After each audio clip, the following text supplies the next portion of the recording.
Hola amiguitos, bienvenidos a mi canal. Hoy vamos a hablar de un tema muy importante para a cristandad, la Torre de Babel. Entenderam? Eu acho que a maioria sim. Eu tava brincando lá de línguas lá no grupo, né? Aliás, o grupo anda muito culto, aliás. E eu resolvi fazer um vídeo sobre a Torre de Babel. Aqui está o texto de Gênesis 11. Eu acho que todo mundo conhece a saga, né, da Torre de Babel, né? Quando as línguas foram separadas e cada um começou a falar uma língua diferente. Será que essa história da Torre de Babel é literal? Será que a gente pode tomar também isso como uma literalidade? Ou mais uma alegoria? Vamos analisar. Primeiro, qual era o real perigo de construir uma cidade? Seria mesmo possível se fazer uma torre que chegasse ao céu?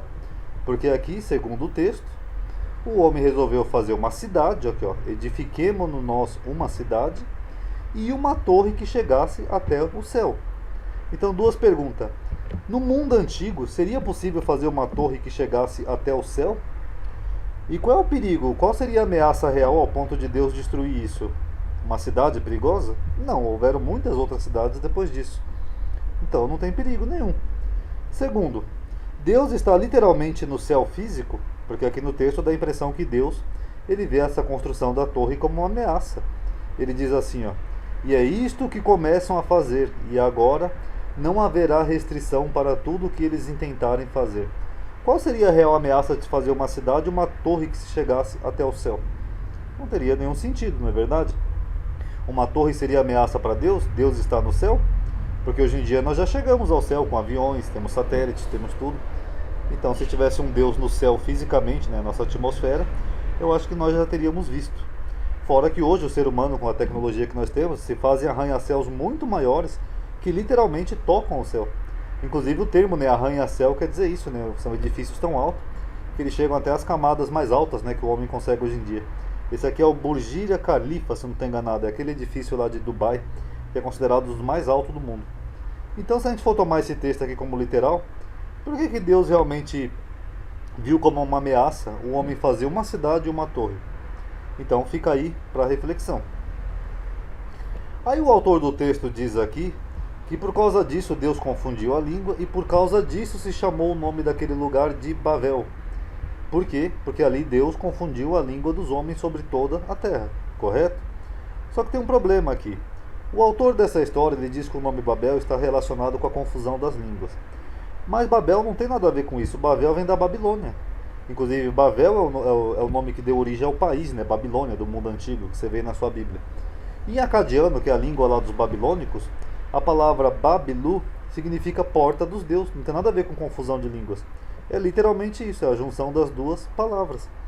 Bab quer dizer porta e Lu, Deus, ou seja, o portão de Deus ou a porta de Deus.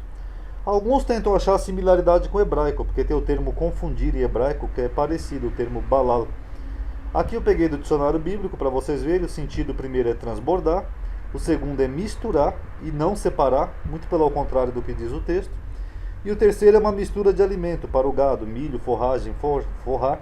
E tem uma raiz primitiva desse termo aqui, que significa ungir, confundir, desvanecer-se, misturar, misturar-se a si próprio e dissolver.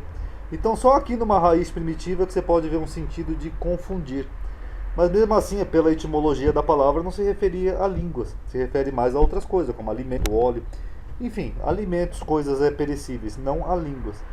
Então o autor diz em Gênesis, né, que por isso aquele local se chamou Babel. Mas ele desconhece que a origem de Babel, na verdade, vem da Babilônia, que Babel quer dizer portão de Deus, ok? E a origem das línguas? Hoje sabemos que as línguas se originam umas das outras, e não por uma divisão brusca, né, repentina, que tenha separado as línguas. Como nós sabemos disso, Ronaldo? Porque todas as línguas têm um tipo de cognato. Um cognato ou outro que provam isso. Por exemplo, fulano em português tem o mesmo sentido em árabe. Se você chegar para um árabe e falar, ei, fulano, ele vai entender perfeitamente o que é fulano. Por quê? Porque foi uma palavra que foi absorvida dos árabes quando eles dominaram a Península Ibérica. Então toda língua tem cognatos que mostram que uma se originou da outra e uma sofrendo influências da outra. O português, por exemplo, é uma língua recente. O português não veio da Torre de Babel.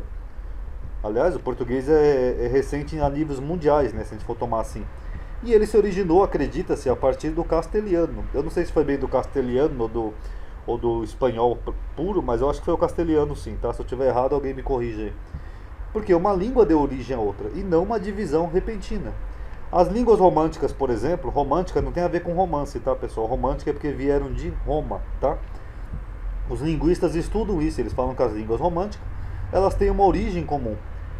Seria sido o latim vulgar, né, que era falado em Roma, e esse latim acabou se separando, né, com dialetos e originou os idiomas diferentes das línguas românticas. São as línguas românticas o português, o espanhol, o italiano e o francês. Eu vou dar alguns exemplos para vocês, ó. Bom dia em português, em espanhol, buenos dias. Se bem que eu já vi alguns falar bueno dia, dependendo do lugar, como na Argentina. Em italiano, buongiorno. Em francês, bonjour. Vocês notaram como é bem foneticamente parecido? Ó, bom, bueno, buon, bom. Por que são tão parecidas? Porque a origem é a mesma.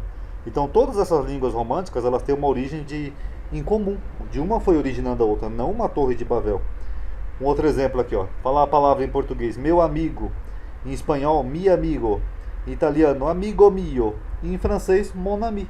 Vocês notaram como as fonéticas é parecida? Ó, meu, mi, mio, ami, ou mon. Ou amigo, amigo, amigo ou ami.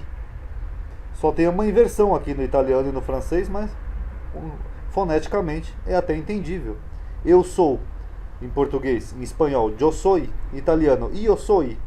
Em francês, je suis.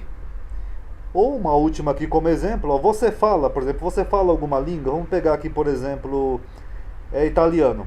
Em português você pode falar, você fala italiano, ou tu fala italiano, que em português a gente tem as duas pessoas, né, tu e você.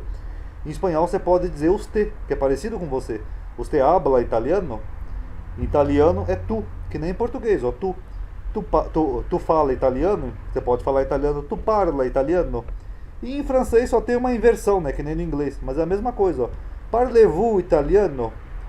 Eu não sei se italiano em francês é italiano, acho que deve ser italiano, uma coisa assim. Parlez-vous italiano? Mas vocês notaram como foneticamente é igual? Porque tem a mesma origem. E não é só nas línguas românticas. Você pega, por exemplo, as línguas semitas. Se você pegar o hebreu e o árabe, você vai encontrar cognatos, palavras que têm a mesma origem. Inclusive o próprio termo cognato, para quem não sabe, é isso, é uma origem em comum. Cognato vem do latim, quer dizer nascimento. Elas nasceram no mesmo lugar e depois se separaram. Por exemplo, o muçulmano chama o Deus de Alá. O hebreu chama de Eloá. É quase a mesma coisa, elas são foneticamente próximas. Então todas as línguas têm cognato. Você pegar o chinês, o coreano e o japonês, você vai ver o mesmo padrão. As línguas lá que vem do hindu, né, que tem até o proto, o indo-europeu, etc e tal, enfim, todas têm algum tipo de cognato, ok?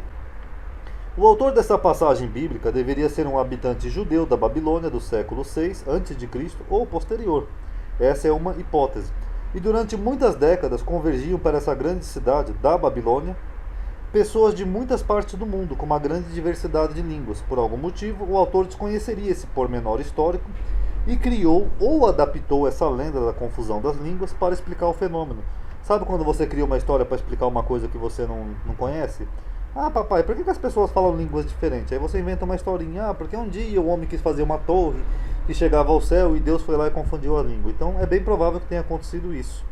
Esse mesmo autor poderia observar na Babilônia algum zigurate antigo, ou até anterior à sua época, já decadente, parecendo uma torre antiga e inacabada.